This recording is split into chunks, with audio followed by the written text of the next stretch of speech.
Ladies and gentlemen, if you enjoy my video, please click the like button and share the video. It is the only way the YouTube algorithms really notices me. I will be very grateful to you.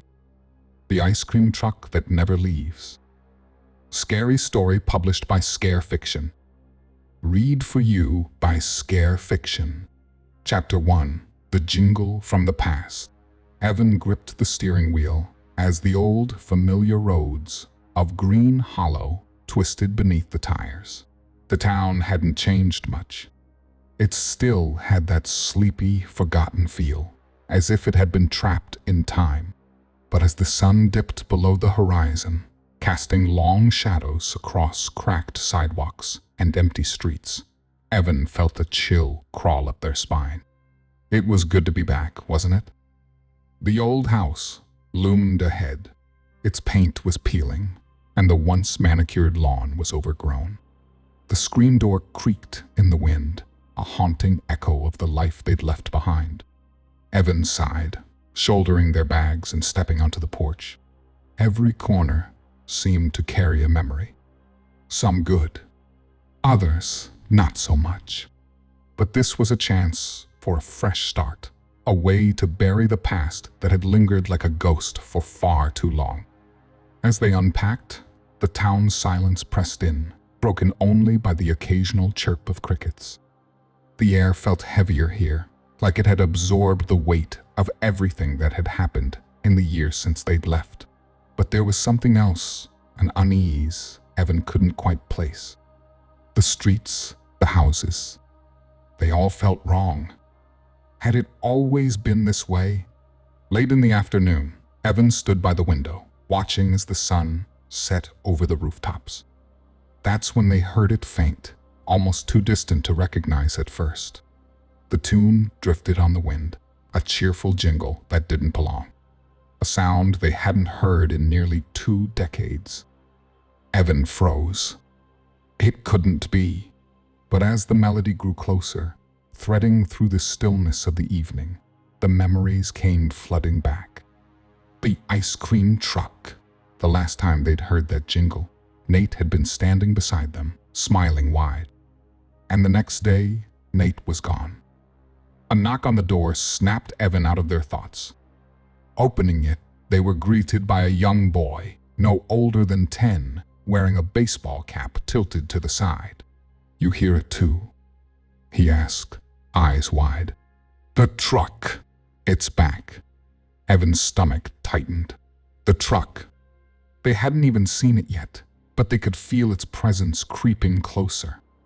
Just like before, it was as if it had never left. Chapter 2. Ghosts of Childhood. The boy's question hung in the air, chilling in its simplicity. Evan stared at him, heart pounding. The truck. It's back. They hadn't heard that sound in nearly 20 years, but now it was as if time had never moved forward. "Where did you hear it?" Evan asked, their voice barely above a whisper. The boy pointed down the street. "It's been coming by every night. Mom says it's just in my head, but I know what I heard." Evan nodded slowly, memories they had buried deep threatening to surface. They could still see Nate's smile, the way he had bolted toward the ice cream truck that summer afternoon, clutching a few crumpled bills in his small fist. The truck had been parked at the end of the street, its bright colors and familiar jingle luring kids from every corner of the neighborhood. But something about that day felt off. The way the driver had looked at them. The way Nate had gone silent after stepping up to the window. And then, the next morning, Nate was gone. The boy shuffled nervously. "It's getting closer," he said before darting off into the dusk, leaving Evan standing alone in the doorway. That night, Evan lay awake, the haunting melody from the truck echoing through their mind. Sleep didn't come easily when it did. It came in flashes, vivid nightmares that felt more like memories. Nate's face was there, pale and ghostly. The truck loomed in the background, its lights flickering in and out of the shadows. "You could have stopped me, Evan. You should have stopped me." Evan woke with a start, drenched in sweat. The jingle was still there, faint, almost indistinguishable from the wind. Were they hearing it for real? Or was their mind playing cruel tricks? Determined to understand what was happening, Evan spent the next day at the local library. Dusty shelves, lined with forgotten histories, stretched before them, and Evan's fingers trembled as they combed through old newspaper clippings. Page after page of missing children, all with the same eerie pattern. Every few summers. Always after the ice cream truck appeared, and always the children vanished without a trace. Evan's heart sank as the truth settled in. Nate wasn't the only one. Chapter 3: The Vanishing of Tommy Jones. The headline screamed from the front page of the local paper. Tommy Jones, age 8, missing. Evan's hands trembled as they read the brief article. Tommy had been last seen playing outside his home talking about the ice cream truck. Evan sat back, pulse quickening. This couldn't be a coincidence. Nate, all those other missing kids, and now Tommy. The truck had returned, and just like before, a child had vanished. The small town buzzed with unease, yet no one seemed willing to talk about it. Parents kept their kids close, eyes darting nervously down the street, but when the subject of the truck came up, conversations abruptly ended. It was as if acknowledging it would make it real, something they couldn't afford to face. Evan had grown up with these people, but now they all seemed like strangers, locked in a collective silence. Determined to get answers, Evan walked to the house of Mrs. Abernathy, the oldest woman in town. If anyone knew the truth, it was her. She had lived in Green Hollow her entire life, watching generations come and go, and more importantly, watching the truck come and go. Evan knocked on her worn-out door, the hinges creaking as it slowly opened. Mrs. Abernathy peered out, her eyes clouded with age, but sharp with fear. "You're back," she said, her voice thin and rasping. "I knew you would be." "I need to know about the truck," Evan said, cutting straight to the point. "Tommy's gone. And Nate." "I know," Mrs. Abernathy interrupted, her expression darkening. "It always comes back. The truck. It takes what it wants, and the town. The town just lets it." "Why?" Evan demanded. "What is it?" Her lips trembled, but she shook her head. "No one stops it. We're all afraid. Always have been." She moved to close the door, her hand shaking on the knob. "Forget it, Evan. Leave before it takes you too." With that, the door slammed shut, leaving Evan standing alone in the dimming light. Later that night, the jingle returned. Evan heard it before they saw the truck, its haunting tune floating through the quiet streets like a forgotten lullaby. They ran to the window and froze.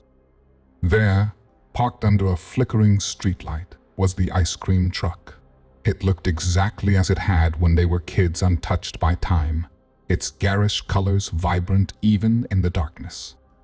And in the shadow of the truck, Evan saw a familiar figure, a small boy.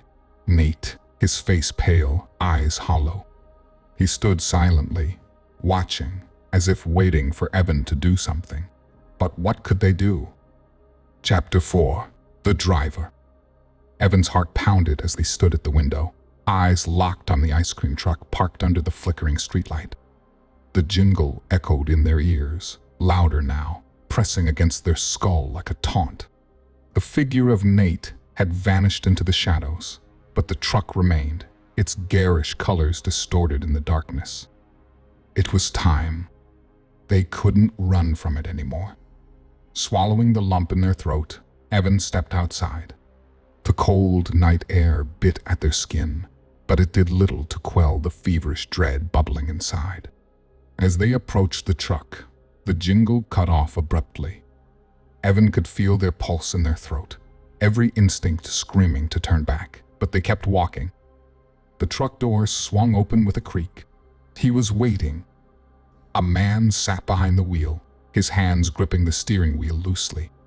His skin was pale, almost translucent under the dim light, and his eyes. Something about them was wrong. They were too sharp, too knowing, as if he could see through Evan's very soul. His smile, a thin, crooked line, sent a shiver down Evan's spine. "Good evening," the driver said, his voice unnaturally smooth. "Fancy a treat?" Evan's throat was dry, their words catching. "Who are you?" The driver's smile widened. "Does it matter?" he asked, tilting his head slightly. "I've been doing this for a long time, you know. Driving, collecting. It never gets old." Evan stepped closer, hands balled into fists. "What do you want? Where's Tommy? Where's Nate?" The man's eyes glittered with something between amusement and hunger. "Ah, the lost ones. They wanted a taste. Everyone does. The real question is, do you?" He leaned forward, his voice dropping to a whisper. "Once you taste it, you're never free." Evan recoiled, their skin crawling. "What do you mean?" The driver leaned back in his seat, still smiling that hollow, ageless smile. "You'll see." With a slow, deliberate motion, he closed the truck door and turned the key in the ignition. The truck rumbled to life, the jingle starting up again, soft, playful, mocking. The driver gave Evan one last look, his eyes dark with some hidden knowledge. "It's only a matter of time." And with that, the truck pulled away, vanishing into the night. Evan stood there, shaking. Something inside them snapped after that encounter. Over the next few days, their mind unraveled. They began to see the truck everywhere in their dreams, in reflections, even out of the corner of their eye when they walked past mirrors. And always, there was Nate, standing in the shadows, watching them, his eyes pleading, warning, as if there were things worse than being lost. The nightmares grew more vivid. This wasn't just a truck. It was something far more sinister. Chapter 5. Buried Secrets. Evan couldn't shake the driver's words. "Once you taste it, you're never free." They echoed in their mind, even as the truck vanished into the night. The waking nightmares, the truck's jingle, and the fleeting glimpses of Nate were relentless. Every reflection, every quiet moment, teased at the darkness they were drowning in. This had to stop.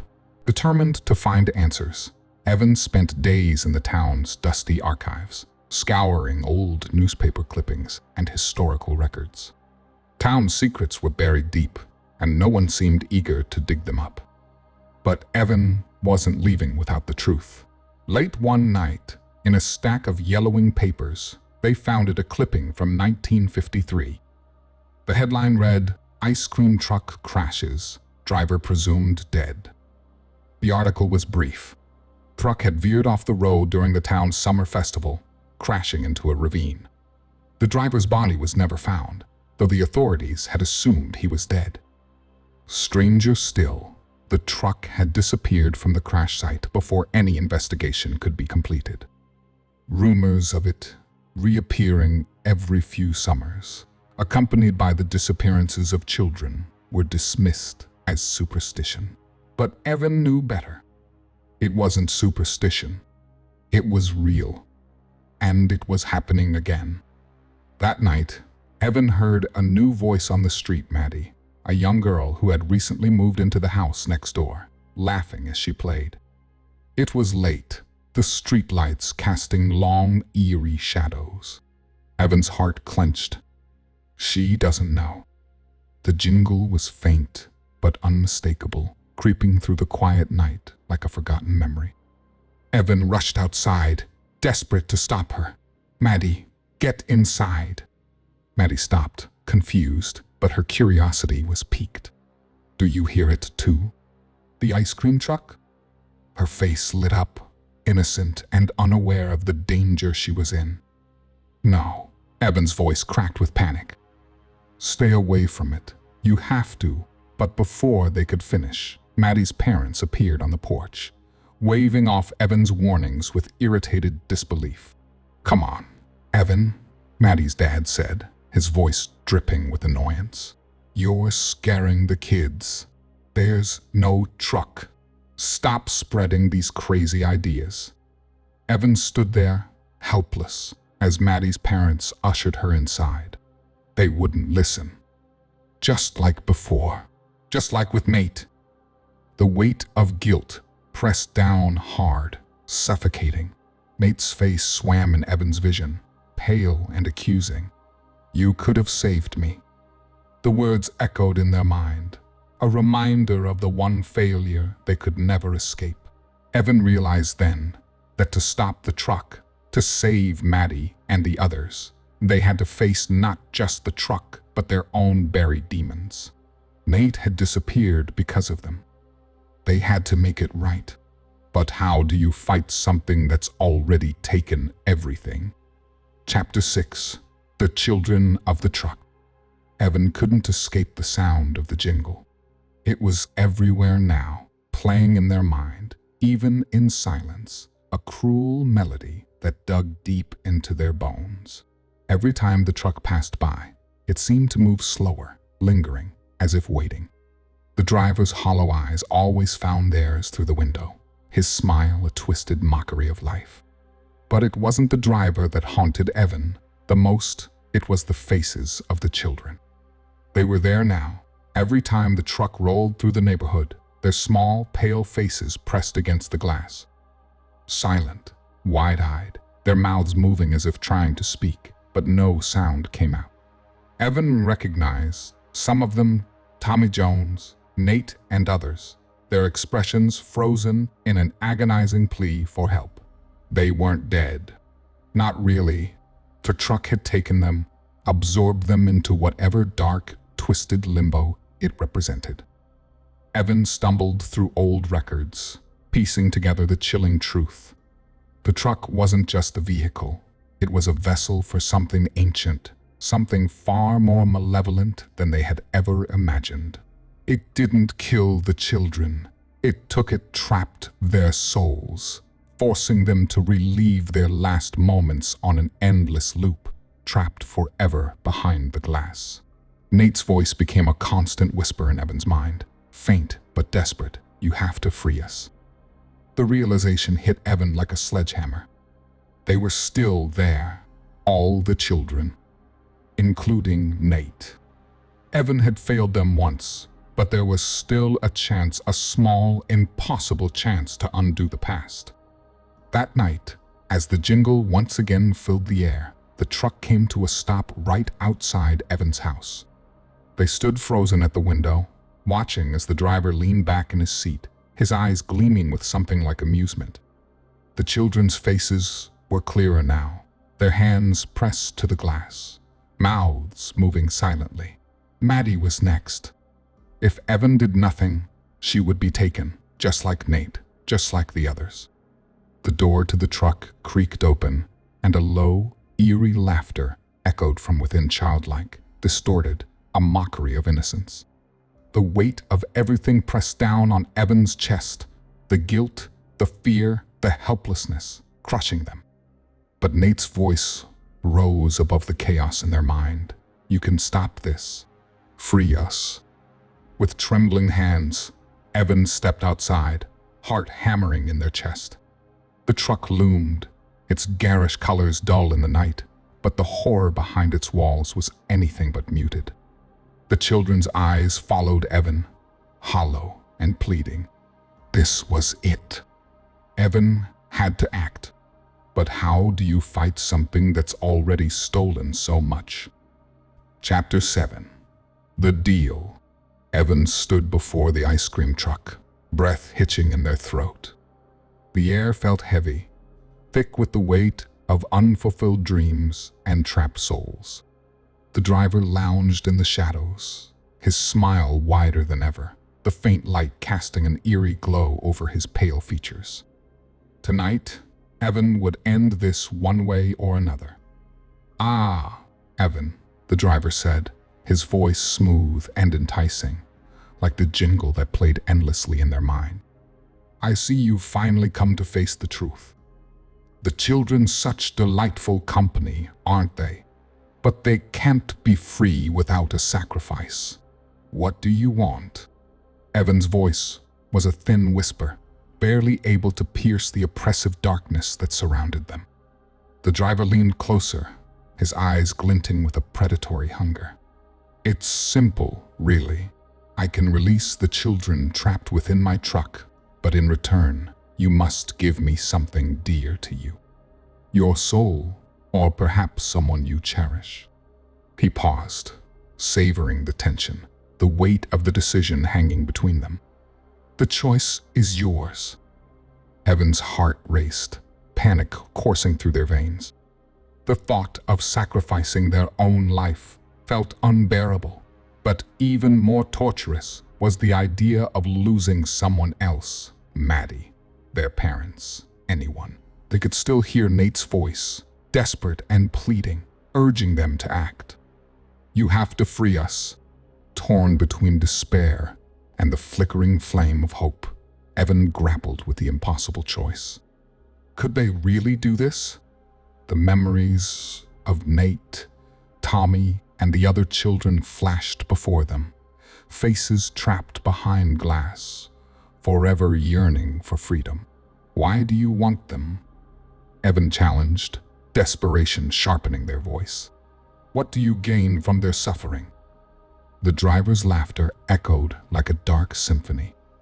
Oh, it's not suffering, dear. It's a feast, a cycle that feeds me. But I grow weary. I crave something new. His gaze pierced through Evan, unsettling and invasive. You could be my next treat. Or I could have your little friend. So tell me, what will it be? In that moment, reality warped around Evan. The truck transformed, shadows swirling and merging into an otherworldly force that pulsated with life, alive with the cries of trapped children. Panic clawed at Evan's throat, but within that chaos, clarity emerged. They remembered the stories, the hints from the past. The truck was a parasite, feeding on fear and despair. Evan took a deep breath, steadying themselves. No, you'll take nothing from me. They stepped closer, determination igniting their spirit. I won't give you my soul. I'll find a way to free them without sacrificing anyone. The driver's expression darkened, fury flashing behind his eyes. You think you can outsmart me? I have to try, Evan said, heart pounding. This was their moment. The stakes were high, but they would not bend. This time, they would not lose. Chapter 8. Never Free. The confrontation with the driver had shifted something inside Evan, a fierce determination, ignited by fear and regret. With a sudden burst of adrenaline, they lunged at the truck, pushing through the warping reality that clawed at their sanity. The driver's laughter rang hollow, mocking, as Evan grabbed the nearest object, a rusted metal pipe, swinging it with all their strength against the side of the vehicle. The impact sent a shockwave through the air, and for a moment, time slowed. The driver's laughter ceased abruptly, replaced by a guttural growl that seemed to vibrate through the ground beneath them. With each blow, the truck shuddered, and Evan could hear the children's cries, muffled but desperate. They imagined Nate's face among them, urging them on. With one final, powerful strike, the pipe connected with the rear panel of the truck, a loud crack echoing into the night. The metal buckled, and a blinding light exploded from within. Evan staggered back, shielding their eyes as the truck convulsed violently, the laughter and cries merging into a cacophony of sound, a symphony of despair that drowned the world around them. As the dust settled, the truck crumbled into itself, collapsing into a heap of rust and forgotten memories. The weight that had pressed down on Evan lifted momentarily, replaced by a profound silence. They breathed in deeply, filled with a sense of fleeting triumph. They had done it. They had destroyed the truck. But then the emptiness settled in. The realization of what had been lost gnawed at Evan's insides, a relentless ache that would not fade. They could still see the children's faces pressed against the glass, their silent screams echoing in the back of Evan's mind. Nate, Tommy, all of them. The air felt heavy, tainted by the echoes of the past. Evan turned away from the wreckage, but as they did, a familiar jingle floated through the night air, soft yet unmistakable. Heart pounding, they froze. No, it can't be. The haunting melody danced through the darkness, wrapping around Evan like a vice. The truck was gone, yet its presence lingered, insidious and patient. A chill ran down Evan's spine, and the driver's words returned to them, echoing in the recesses of their mind. Once you taste it, you're never free. Trembling, Evan glanced back at the remains of the truck, the haunting realization settling in. Had they truly broken the cycle, or merely delayed it? The shadows danced around them, and as they walked away, the jingle faded into the distance, but the dread clung to their soul. With each step, the world around Evan felt altered, as if they were walking through a veil of uncertainty. The price of their victory was steep, the scars etched into their mind, a constant reminder of the darkness that lingered just out of reach. Would the truck return? And if it did, who would be its next victim? The questions hung in the air like a specter, and as the night deepened, so did Evan's fear, a fear that would haunt them for the rest of their days.